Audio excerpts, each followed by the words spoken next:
Am I the idiot for refusing to attend my ex-boyfriend and former best friend's wedding despite their relentless pressure? 3 years ago, Josh, my boyfriend of about 1.5 years, broke up with me because he had feelings for Anna, my best friend. We hung out a lot, and they said that they eventually developed feelings for one another. They admitted that Josh had been cheating on me. They made a fool out of me. They made me think that everything was okay when it was really not. If they had admitted it at that time, I would have tried to be understanding and support them, but they chose to lie. So I cut them both off. I focused on school and found a job with a good income. Josh and Anna tried to reach out to me at first, telling me that they still wanted to be friends, but I blocked them.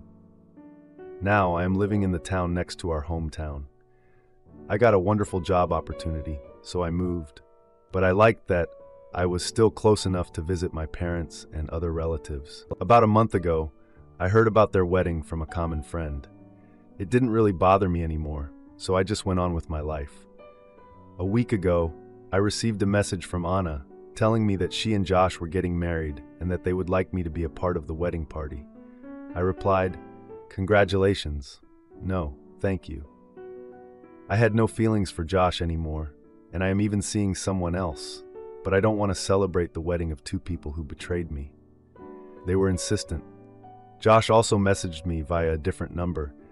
Some of my friends also tried to convince me to come to the wedding. I firmly said no. Even my mom called me asking if I was going, and when I said no, she sounded disappointed, but she didn't push it. This is all just quite weird to me. Why would you want your ex-girlfriend and ex-best friend, the girl you cheated on, to be part of your wedding party? The day before yesterday, Anna's parents called me, telling me that they missed me and really hoped I could go to the wedding. I firmly said that I would not be going. Her mom berated me, saying that I should let bygones be bygones and that I should be happy for her daughter. I asked her if I cheated with Anna's boyfriend and then invited her to the wedding. Would she convince Anna to go? She had no answer to this, and I hung up. This is quite getting out of hand because I'm receiving more than 20 to 30 calls and texts a day from their friends and family about this wedding. Any advice on how to handle this? Also, any insights on why they want me to go to their wedding? I don't think it's normal that they are very insistent.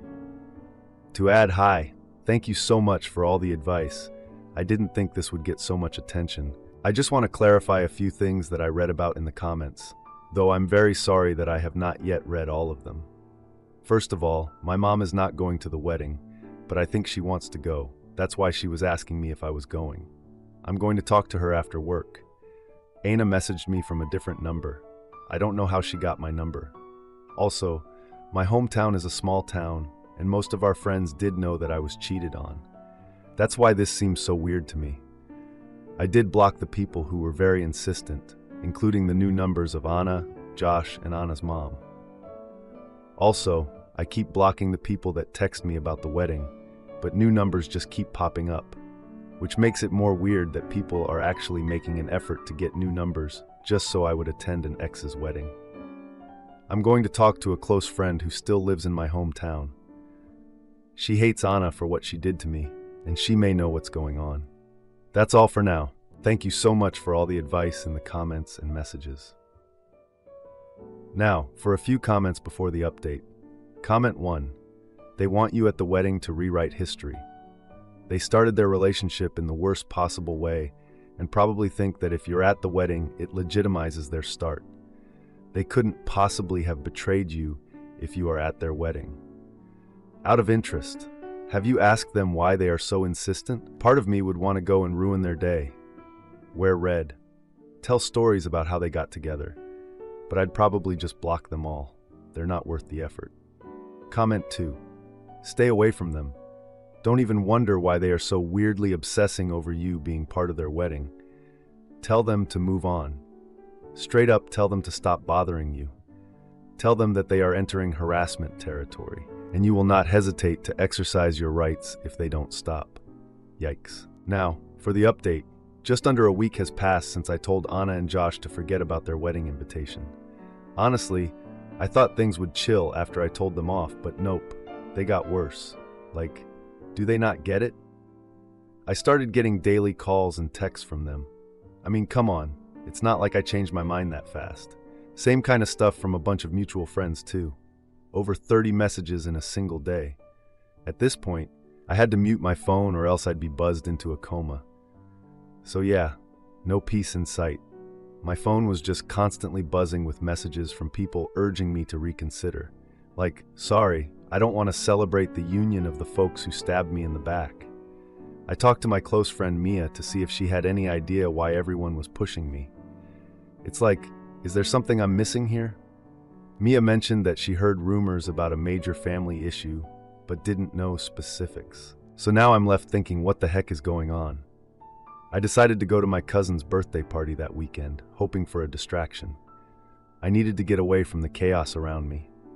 At the party, I saw several family members talking about the wedding in hushed tones. Like, really? Can't we just focus on cake and presents? My aunt pulled me aside, worried about all the pressure Anna's family was putting on me. She was like, "Are you sure you don't want to reconsider?" I learned that Anna's parents were upset about the wedding and felt the need for reconciliation. No, thank you.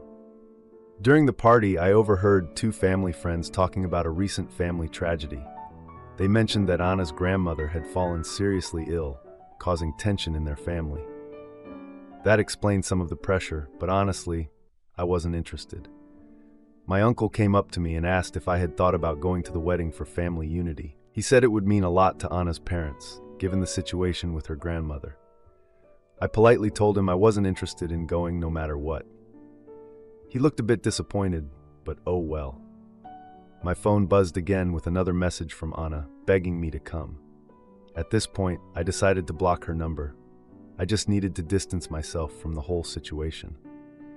A few hours later, I got a message from Josh, saying they just wanted to clear the air. I didn't even bother responding. I was done dealing with them. The next morning, I got a call from a mutual friend, Eric, who seemed stressed. He told me that Anna had been struggling with the wedding planning due to family drama. He mentioned that Josh seemed stressed over trying to keep everyone happy. I found it interesting that they were both so focused on my attendance at the wedding. Like, don't they have enough drama to deal with? I went to a family dinner later that week, where the topic of the wedding came up again. My parents were chatting about how they felt bad for Anna, caught in the middle of everything. My dad disagreed, saying it was a chance to put the past behind us. I just sat there, listening to their opinions, not really knowing what to say. A few days later, I got a text from Mia about a rumor going around. She told me that there were whispers of a possible pregnancy related to the wedding.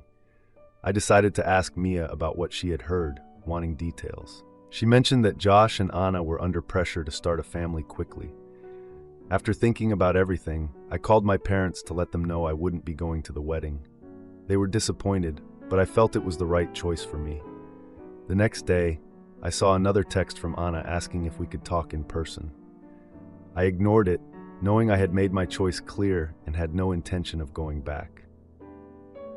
Edit. I learned that Anna's grandmother had passed away, which was why everyone was so insistent on my attendance. They wanted to honor her memory with reconciliation. After thinking it over, I decided against attending. Everyone respected my decision, albeit reluctantly. I felt relieved to have clarity on the situation. Now for the next story. My husband, who is 29 years old, and I, who am 20 years old, have been together for 2 years. We met at work, and I was drawn to him because he was patient with everyone. I'm naturally pretty aggressive and stubborn, so his calmness was refreshing. A few months into our relationship, I got pregnant. I had a baby unaliving scheduled, but my friend who was supposed to go with me flaked, and I ended up talking to my mom instead. My mom, who has always been kind of a narcissist, convinced me to keep the baby because she wanted a grandchild. Being 18 and still idolizing her, I agreed. I moved in with my then boyfriend, and soon after, we bought a house together right before our son was born. We eloped not long before that. He was wonderful during my pregnancy, kind, patient, and supportive. I had no reason to believe we wouldn't spend the rest of our lives together. But things changed after the baby was born. The first night in the hospital, I let him sleep for 7 hours while I cared for our son. When I asked him to take over, he only handled it for an hour and a half before waking me up again. I got barely 3 hours of sleep. He laid on my hospital bed with our son while I sat in a chair, and somehow he thought that was okay. This set the tone for everything that followed. He's consistently selfish. He always says things like, "Well, you let me do it," as if he doesn't have a mind of his own. It feels like I'm his conscience, and it's exhausting. When we got home from the hospital, he would yell at me for asking him to change diapers, even though I was breastfeeding exclusively.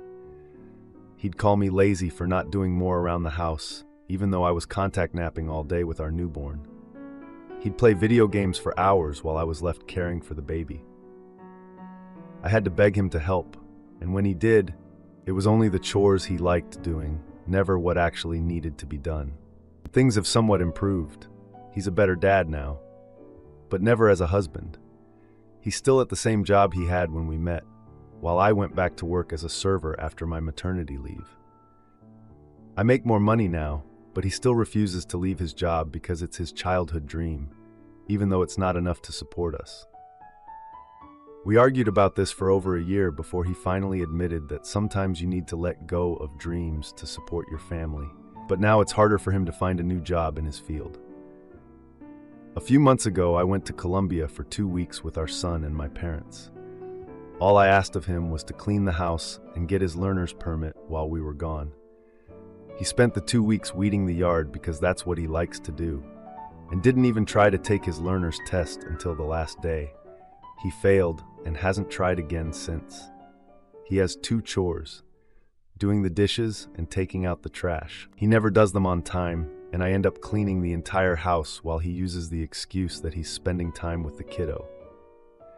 It frustrates me because when I was with the baby 24 hours a day, I was labeled lazy for not doing more. Now he's suddenly a good dad because he's spending more time with our son while I work and clean. He's called me horrible names in the past, like a lazy, useless person who won't get a job when I was still on maternity leave. We're Canadian. Now that I'm back at work, things are a little easier, but I'm growing resentful. I'm doing everything, working, cleaning, taking care of our toddler, and while he works more hours than I do, it doesn't feel balanced. I don't want to leave because I'm scared of what it means to be a single mother. I make enough money to pay the mortgage, but I wouldn't have many of the luxuries I have now. My parents are supportive, despite their own issues, so I know I wouldn't be alone. But socially, I feel like having a man by my side gives me some sort of shield. People look down on me less, despite being a young mom, because I'm married. I'm scared of how I'd be treated as a single mother, and what if I want to date again in the future? I know I wouldn't want anything serious right away, but at some point, I would want a partner. But who would want me? I'm 20, with a child, working as a server, and with all this baggage. I know I have goals. I'm working toward my paralegal diploma and have plans for myself and my son. But I also know I want companionship in life. But I'm also very well aware single mothers are commonly known as used goods, and I'm worried it would make me unlovable or unwanted. What can I do? How can I fix our relationship? Are my standards too high? Is this just how marriage is? And what if I can't fix it? Will I be alone if I leave? I'm not asking if I'll be ostracized because I know I will be, but I guess I'm asking what others would do in my situation. Now, for a few comments before the update. Comment 1. The only problem I have with your post is how you seem to look down on single moms. Get that out of your head. Divorce this guy and move on. You are not seen as better just because you are married to this awful person. If single moms are considered used goods, then so are married women. That's so insulting. Adjust your attitude on that, and you will be fine. Comment 2. You're in an hurtful marriage. You have to decide if you are willing to put up with this behavior long term. And letting your son take a front row seat in your hurtful marriage is not right. Personally, I would leave. Being a single mom is difficult, but you can manage. Don't feel trapped because you have a child. You always have a choice. Good luck. Now for the update. A couple of days after my last post, I started to feel the weight of the unresolved issues in my marriage. Like, I literally felt it in my bones. I decided to host a small birthday party for our son at my parents' house, hoping to create some joyful atmosphere. I thought, hey, this is a chance for us to be a family, right? Nope, not with my husband. He seemed totally uninterested in planning or helping. Instead, he opted for a solid day of uninterrupted video gaming in the living room. Real winner here, folks. My parents arrived early to help with decorations and food, which was great because I definitely needed the support. They immediately noticed the tension in the air. My mom gave me that concerned look that said, "What the hell is going on?" But I just shrugged it off. Can't explain this mess in front of my toddler. During the party, my husband showed up late, of course, claiming he lost track of time while gaming. Yeah, right. I was ready to throw him a cake with a side of, "What the hell is your problem?" Guests started to arrive, including my older brother and his pregnant wife. My brother, always the jokester, asked about my husband's lack of involvement, prompting laughter, but also a sense of discomfort. It's funny until it's your sister's marriage on the line, right? As the party went on, my husband spent most of his time on his phone, ignoring the festivities. I know, shocker. At one point, I asked him to help with the cake, but he brushed me off, saying he was busy. Busy doing what? Watching other people play video games? Cake time came, and he finally joined us, but made a snarky comment about how all this fuss for a 1-year-old was unnecessary. Really? Try telling that to my kid when he's older. My dad, trying to lighten the mood, cracked a joke, but my husband just rolled his eyes. So hilarious, right? After the party, my parents offered to babysit so my husband and I could have a night out together. God knows we needed it. We went to a nearby restaurant, but he spent most of the dinner scrolling on his phone. I finally snapped and asked him if he could at least pretend to be interested in our marriage. He responded dismissively, saying I was overreacting and should lighten up. So my feelings don't matter because he's stressed? Got it. A few days later, I overheard him on a video call with his friends laughing about me, like how low can you go? They were discussing how I was too uptight and how he needed a break from the whole family thing. I couldn't believe it.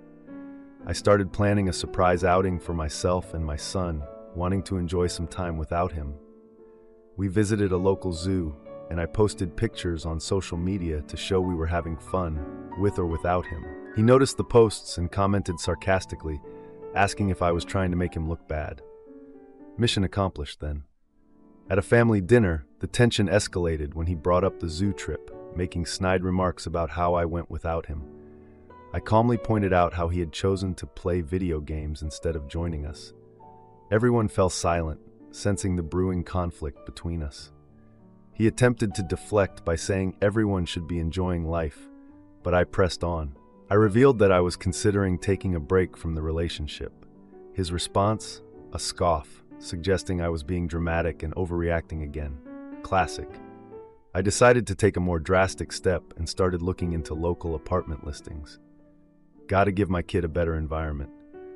I found a small place that was affordable and contacted the landlord about a viewing. My husband discovered my plans and confronted me, demanding to know what I was doing. I explained that I wanted to create a better environment for myself and our son. In a fit of anger, he accused me of abandoning the family. We had a heated argument, which is basically our love language at this point. I calmly told him that he could either support me or watch me leave. He seemed taken aback, realizing the seriousness of the situation. I finalized the apartment lease and was ready to roll. After moving in, I shared the news with my family, who were super supportive of my decision. I mean, who wouldn't be? My husband reached out, trying to convince me to reconsider, but I stood firm. He had his chance to be a partner, and he blew it. Edit. I appreciate the advice and support. The biggest challenge was dealing with my husband's emotional manipulation. He made me feel guilty for leaving, claiming I was taking our son away from him. My family helped me see through this. I'm focusing on my son and rebuilding my life.